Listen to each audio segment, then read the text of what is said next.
I mean, are we just like bored, spoiled children who've just been lying in the bathtub all day, just playing with their plastic duck, and now they're just thinking, well, what can I do? Okay, yes, we're bored. We're all bored now.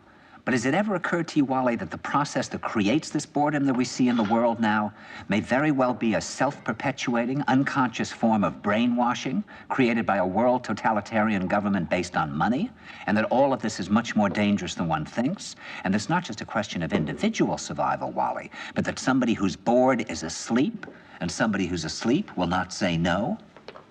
See, I keep meeting these people. I mean, just a few days ago, I met this man whom I greatly admire. He's a Swedish physicist, Gustav Bjornstrand, and he told me that he no longer watches television, he doesn't read newspapers, and he doesn't read magazines. He's completely cut them out of his life because he really does feel that we're living in some kind of Orwellian nightmare now, and that everything that you hear now contributes to turning you into a robot.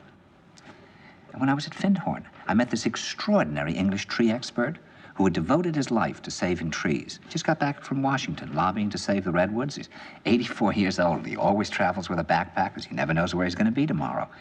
And when I met him at Findhorn, he said to me, "Where are you from?" And I said, "New York." He said, "Ah, New York, yes, that's a very interesting place. Do you know a lot of New Yorkers who keep talking about the fact that they want to leave but never do?" And I said, "Oh, yes." And he said, "Why do you think they don't leave?"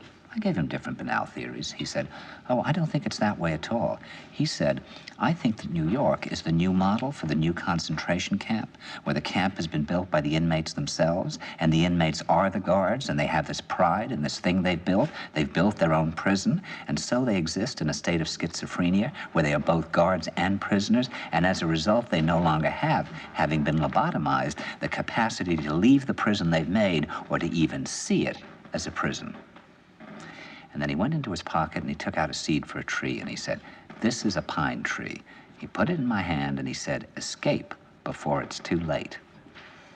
See, actually for 2 or 3 years now, Chiquita and I have had this very unpleasant feeling that we really should get out. And we really should feel like Jews in Germany in the late 30s. Get out of here. Of course, the problem is where to go, because it seems quite obvious that the whole world is going in the same direction.